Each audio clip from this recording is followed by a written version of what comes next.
Yes yes ఇప్పుడు కారుమూరి నాగేశ్వరరావు గారు sir, Venkateswarlu గారు కారుమూరి నాగేశ్వరరావు అంట బీసీ కార్డు వాడుతున్నాడంట.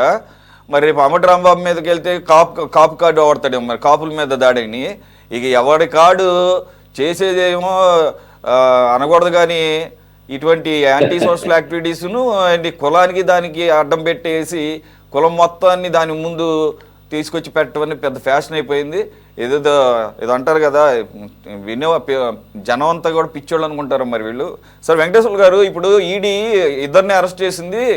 ఈ కేసులో కారుమూరి నాగేశ్వరరావు గారు లాంటి వాళ్ళతో పాటుగా ఈ వాసుదేవరెడ్డి బామర్ది పేరు కూడా వినపడుతుంది. నాకు గుర్తున్నంత వరకు నేను ఎప్పుడో విన్నాను, ఈయనకి చుట్టమని చెప్పేసి అంటున్నారు. ఇప్పుడు ప్రస్తుతం టీడీపీ ఎమ్మెల్యేగా ఉన్న జగ్గయ్యపేట ఆయనకి సంబంధించిన బంధువు కూడా అవుతాడంట మరి వాసుదేవరెడ్డి. అందు గురించి వాసుదేవరెడ్డి గారిని చాలా వాళ్ళు అరెస్ట్ కూడా చేయలేదు అని అప్పట్లో విమర్శలు వచ్చినాయి. టీడీపీ ఎమ్మెల్యేకి చుట్టం కాబట్టి ఆయన్ని కొద్దిగా స్పేర్ చేశారని. కానీ ఎన్నాళ్ళు పట్టలేదు, చివరికి ఆయన కూడా అరెస్ట్ చేశారు. మళ్ళీ ఇప్పుడు ఈడీ కూడా అరెస్ట్ చేసింది. సో ఇవన్నీ వినపడుతున్న సందర్భంలో ఒకటి క్లియర్గా కనపడుతుంది సార్, ఇప్పుడు కనీసం మెయిన్ లిక్కర్ కేసులో అన్న చాలా ఆధారాలు బయట తీయాలి. కానీ ఇక్కడ క్లియర్గా జాయింట్ కలెక్టర్ల చేతుల నుంచి పవర్స్ తీసుకెళ్ళి అటు మార్చేయటం, సెంట్రలైజర్ చేయటం, ఏకంగా ఒక్కొక్క కేసుకి కిలోమీటర్ 13 రూపాయల నుంచి 35 రూపాయలకి పెంచిన దానికి కూడా సరైన కారణం చెప్పాలి కదా సార్. ఇప్పుడు మరి ఇవన్నీ ఇంత క్లియర్గా కనపడుతున్నప్పుడు ఈడీ ఎంతవరకు దీన్ని ముందుకు తీసుకెళ్లే అవకాశం ఉంటుంది? ఈడీకి ఉన్న ట్రాక్ రికార్డు మనందరికీ తెలుసు, పర్టికులర్గా లెఫ్ట్ పార్టీస్కి ఇంకా బాగా తెలుసు. దీనికి ఉన్న కన్విక్షన్ రేట్ కానీ, దీన్ని ఏ రకంగా వాడుకుంటుంది సెంట్రల్ గవర్నమెంట్ అనేది కానీ, ఆ పరిస్థితుల్లో సార్. సరే, అందరికి నమస్కారం. చాలా సుదీర్ఘంగా చర్చించారు. ఈ రోజు వరకు జరిగినటువంటి చర్చ మద్యం మీద ఒకటి, ఇది కొత్త చర్చ. అదేమో మద్యం అమ్మకాలు కొనుగోలులో జరిగినటువంటి పెద్ద భారీ కుంభకోణం. ఇది మద్యం అమ్మకాలు కొనుగోలులో కాదు, మద్యాన్ని సప్లై చేసే రవాణాలో వచ్చినటువంటి స్కామ్ ఇది. అంటే 13 రూపాయలకు చేయాల్సినటువంటి సప్లై 35 రూపాయలకి పెంచుకున్నారు. అంటే దాదాపు 22 రూపాయలు అదనంగా, అంటే 50%, 100%కి ఎక్కువే. అంటే మామూలుగా మనం రవాణా చేసేటప్పుడు ఉరికినే మన పిచ్చపాటిగా నేను మాట్లాడతాను. ఇన్నోవా కారు కిలోమీటర్కి 13 రూపాయలు, ఆర్టీసీ బస్సు కిలోమీటర్కి 20 రూపాయలు, లేదు ఇంకా సూపర్ లగ్జరీ అమరావతి లాంటివి 22 రూపాయలు, ఇవి మనం చూసాం. అంతకు మించి 35 రూపాయలకి వెళ్ళిందంటే ఇది అవాస్తవమా వాస్తవమా అనేది రామారావు గారు లేదు ఆ రవాణా ఛార్జీగా పదారే చూడండి అని ఆధారాలు చెప్పింటే ఏదన్నా మనం కూడా మాట్లాడడానికి అవకాశం ఉండేది. ఈడీ స్పష్టంగా నోయిడా సెంటర్గా గాను, మన రాష్ట్రంలో కానీ కార్పొరేషన్ సెంటర్ నుంచి కానీ ఉదాహరణతో సహా చెప్పారు. నెల్లూరు వరకు సప్లై చేసేదానికి 33 రూపాయలు 90 పైసలు, అదే పశ్చిమ గోదావరి ప్రాంతానికి చేసేదానికి 33 రూపాయలు 40 పైసలు, ఇంకో చోటుకి 35. అంటే ఇంత ఆధారాలతో చెప్పిన తర్వాత దాన్ని మనం పరిశీలించాలి. అంటే మొత్తం మీద చెల్లించాల్సిన దానికంటే 200 నుంచి 400 కోట్ల రూపాయలు దీంట్లో చేతులు మారాయి అనేది. అందులో 195 కోట్ల 50 లక్షల రూపాయలు డైరెక్ట్ గా వివరాలతో సహా బయట పెట్టింది. ఈ డబ్బులు ఏమిటి అనేది హవాలా కూడా జరిగింది అనేది దీని సారాంశం. దాని ఆధారాలు కూడా త్వరలో వెల్లడిస్తామని చెప్పారు. నిన్న కారుమూరి వాళ్ళ ఇంట్లో కూడా, సునీల్ వాళ్ళ ఇంట్లో కూడా సోదాలు చేస్తే దాంట్లో ఆ వాచ్ల పేరు కూడా నాకు తెలీదు, ఆ విలువైనటువంటి రోల్ వాచ్లు అంటారా ఏమంటారా, వాచీలు, విలువైనటువంటి కార్లు దొరికాయి. ఇవన్నీ మామూలే. కానీ దాంట్లో సంబంధించినటువంటి నోట్ల ముద్రకు సంబంధించినటువంటి స్టాంప్ ఏదో దొరికిందనేది ఇప్పుడు కొత్త ట్విస్ట్. దాని ద్వారా హవాలా జరగడానికి అవకాశాలు ఉన్నామనేది ఎంతవరకు అది నిజమా ఏమిటనేది అది బయటికి రావాల్సిన అవసరం ఉంది. ఒకవేళ అదే జరిగింటే ఇప్పుడు కారుమూరే సెంటర్ పాయింట్ అయ్యి హవాలాకి సెంటర్ పాయింట్ ఆయన అయినాడా ఏమిటనేది అది త్వరలో ఈడీ బయటికి పెట్టొచ్చు. కానీ బయటికి పెట్టొచ్చు అంటుందా, బయటికి పెట్టదు. ఎందుకు ఈడీ బయటికి పెట్టదంటే, నిన్న జగన్మోహన్ రెడ్డి గారు ప్రెస్ మీట్ పెట్టాడు. ఈ మధ్య రెగ్యులర్గా పెడుతూ మీరు చూసింటారు. ఆయన స్పష్టంగా చెప్పింది ఏమంటే, కేంద్ర ప్రభుత్వం బాగుంది, కేంద్ర ప్రభుత్వాన్ని నేను విమర్శించను, రాష్ట్ర ప్రభుత్వమే 2 ఏళ్ల పరిపాలన వెన్నుపోటు పరిపాలన, మీరు ఇంకా అవన్నీ అవసరం లేదు చెప్పారు. అంటే నేనేమంటున్నంటే 12 ఏళ్ళు పరిపాలన భారతదేశ చరిత్రలో ఇంత ముదనష్టం ప్రభుత్వం లేదని మేధావులు, ఆర్థికవేత్తలు అనేక మంది ఆధారాలతో సహా బయట పెట్టారు. ఏమి ఆధారాలతో సహా? కాంగ్రెస్ లో అవినీతి జరిగింది, కానీ ఉన్నతమైన విద్యా సంస్థలు వచ్చినాయి, పరిశ్రమలు వచ్చినాయి, కాదని లేదు. ఇతర రాష్ట్రాల్లో అవినీతి జరిగింది, కొన్ని రవాణాలు విస్తరించాయి, విద్యాలయాలు వచ్చాయి. కానీ 12 ఏళ్ళు బీజేపీ పరిపాలనలో దేశంలో ఒక హైవేలు, ఎయిర్పోర్ట్లు, పోర్ట్లు తప్ప, అదాని అమ్మానికి ఉపయోగపడే తప్ప ఈ దేశంలో ఒక లక్షలాది మందికి ఉపాధి కల్పించేది ఒకటి కూడా లేదని అందరూ చెప్తున్నారు. మరి అది చెప్పేటప్పుడు దీంట్లో ఎన్డీఏ గవర్నమెంట్ లో బీజేపీ ఉంది, మరి తెలుగుదేశం ఉంది. మీకు అందరికి తెలుసు, తెలుగుదేశం మంత్రి ప్రధాన ఒక ఉన్నతమైన సంస్థ ఇది శాఖను కూడా తీసుకున్నారు, 2 ఉపశాఖ తీసుకున్నారు.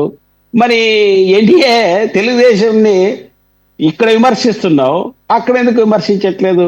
కాబట్టి ఈడి నిజంగా అదే పరిస్థితి అంటే ఈ పాటికి ఎప్పుడో జగన్మోహన్ రెడ్డి మీద గారు కేసు పెట్టి ఎప్పుడు అరెస్ట్ చేయాల్సిన అవసరం ఉండేది. ఇది కూడా ఏమి జరగదు అనేది నేను చెప్తున్నా. ఈడీ ఐటీని ఉపయోగించేది కేంద్ర ప్రభుత్వం తమ ప్రయోజనాల కోసం, తమ యొక్క ఎనిమిని దెబ్బగొట్టడానికి ఇది చేస్తున్నటువంటి అత్యంత దుర్మార్గమైనది ఇది. కాబట్టి దీన్ని బెదిరించడానికి, లొంగ తీసుకోవడానికి చేస్తున్నది. ఇదేం కేసు అవుతుంది, బుక్ అవుతుంది, ఏదో చేస్తారా? విజయ్ చెప్తున్నాడు, ఇక చూస్తున్నా 2 ఏళ్ళ నుంచి చూస్తున్నా. విజయ్ ఏం చేశారు ఇప్పుడు దాకా? ఏమి చేయరు, ఏమి కాదు. రేపు మరి ఎన్నికల వరకు ఇదే చేస్తారు. ఎన్నికల్లో ఇక అయిపోయిందని మరి మోడీ వీళ్ళు కావాలా, వాళ్ళు కావాలా. కాబట్టి ఇది ఏమి జరుగుతుందని ఆశించదు. కానీ విజయ్ చెప్పినట్టు చాలా ఈ ప్రభుత్వమైన ఆ ప్రభుత్వమైన ప్రజల యొక్క రక్త మాంసాలని నాశనం భుజిస్తున్నారు. ఇప్పుడు మనరాక ఇసుక గురించి వైసీపీ గవర్నమెంట్ మాట్లాడారు. ఇప్పుడు నేను ఈ కృష్ణానది ఒడ్డున దగ్గరే ఉన్న ఇల్లు, రోజు రాత్రి నిద్ర లేదు విజయ్. రామారావు గారు మీకు ఇద్దరికి చెప్తున్నా, రాత్రి నిద్ర లేదు. అవి మాట్లాడితే వెహికల్స్ పోతుంటే, వెనక మేము పోతే రాత్రి ఆ ఇసుక కళ్ళలో పడుతుంటే రోజు యాక్సిడెంట్లు అవుతున్నాయి. వాడిని ఏమైనా మాట్లాడినాకే ఆ లారీలతో ఏంట్రా దాని కనీసం పైన తార్పలిని నేను వేసుకుంటారంటే లేదు. కాబట్టి అది దేవుణ్ణి అనేవాడు సర్వంతరామి ఇందుగలదు అందగలదని. ఇప్పుడు ఇందుగలదు అందలేదు అనడానికి సందేహమే లేదు. ఈ పార్టీ ఆ పార్టీ అనడానికి సందేహమే లేదు. కానీ ఈ రకమైనటువంటి రవాణా రంగంలో కళ్ళుకు కట్టినట్లు ఇంత పెద్ద ఎత్తున తేడా. ఇది ఎవరిదనేది కూడా సిగ్మా కంపెనీ ఎవరిదనేది నాకు తెలుసు, మీకు కూడా తెలుసు. ఇది ఒక ఉన్నతమైనటువంటి ముఖ్యమైన స్నేహితుడి యొక్క సంస్థ. ఈయన కూడా ఒక పెద్ద రెడ్డి గారే రాష్ట్రంలో. ఆయన స్నేహితుడు సిగ్మా కంపెనీ. మరి ఆయనకి ఇచ్చినారంటే వాటాలు ఏమాత్రం వేసుకున్నామో తెలుసు. సరే, క్యాస్ట్ కులం అంటారా? ఇది అత్యంత దుర్మార్గమైంది. అంటే బీసీ కార్డు చెప్పుకొని మరి ఇన్ని కోట్ల మంది బీసీని వాళ్ళ యొక్క మనోభావాలు దెబ్బ చేసిన ఇట్లాంటి దుర్మార్గులు ఏం చేయాలి? మరి ఇన్ని కోట్ల మంది బీసీలు ఉన్నారే, ఆ బీసీ కార్డు పెట్టి బీసీ వ్యవస్థకే నాశనం. ఈ వైపు కూడా మనం ఆలోచించాలి కదా. ఇప్పుడు కారుమూరి బీసీయా, ఎస్సీయా, ఎస్టీయా, ఓసీ అనేది కాదండి. మరి అట్లా అనుకుంటే మీకు తెలుసు కదా, రాజా ఎవరు మీకు? తమిళనాడు ఆనాడు ఉన్నటువంటి కేంద్ర గవర్నమెంట్ టెలిఫోన్ కుంభకోణంలో, స్పెక్ట్రమ్ లో ₹1,00,00,000 కుంభకోణం మేమే అరెస్ట్ చేయాలని కోరాం. మేమే పెద్ద డిమాండ్ చేశాం. మేము పోరాటం చేయడం వల్ల అరెస్ట్ కూడా జరిగింది. చాలా మంది చేశారు. అంటే కులానికి దీనికి ఏమిటి? కానీ ఇక్కడ చూడాల్సింది ఏమిటంటే ఆ కింద కులాన్ని పావులుగా ఉపయోగించుకొని పైన వాళ్ళు అట్ట చేస్తారంటే దాని అర్థం ఉంది.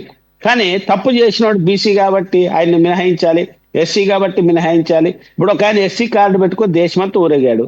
ఇప్పుడు మోడీకి భజన చేస్తున్నాడు. ఏమంటాం దాన్ని? ఆ దళితులకే మోసం చేస్తున్నారు. కాబట్టి ఇది ఇంకా దుర్మార్గమైంది. నేను బీసీలు నాకు ఓట్లేండి, బీసీల కోసం పని చేస్తున్నానని చెప్పి వాళ్ళ పేరు చెప్పుకొని అధికారంలోకి వచ్చి వాళ్ళు లబ్ధి పొందుతున్నారు తప్ప, వాళ్ళు లాభపడ్డారు తప్ప, వాళ్ళు సంపాదించుకున్నారు తప్ప. బీసీ ముఖ్యమంత్రి అయినంత మాత్రం బీసీలకు ఎవరు లాభం చేశారా? ఎస్సీ ముఖ్యమంత్రి అయినంత మాత్రం ఎస్సీలకి ఈ రాష్ట్రంలో భూములు లేకుండా అందరికి భూములు పంచారా? ఇప్పుడు రెడ్డి ముఖ్యమంత్రి అయ్యాడు. ఈ రాష్ట్రంలో రెడ్డి అనేవాడు పేదవాళ్ళు లేకుండా ఒకరు చూపించండి. ఇప్పుడు చంద్రబాబు నాయుడు గారు కమ్మ ముఖ్యమంత్రిగా ఉన్నారు. ఈ రాష్ట్రంలో కూటికి లేని కమ్మవాళ్ళు ఎంతమంది ఉన్నారు? ఈ కులాల వల్ల స్వార్థ రాజకీయాల కోసం, ఓట్ల కోసం దండుకుంటున్నటువంటి సత్వం. ఇప్పుడు కడప జిల్లాలో లక్ష్మణ్ గారు ఉన్నారు. కడప జిల్లాలో రెడ్డి, వాళ్ళ నాన్నరెడ్డి, ఈయన రెడ్డి. మరి కడప జిల్లాలో కూటికి లేని రెడ్లు ఉన్నారు కదా, ఈ రోజుకి ఉన్నారు కదా.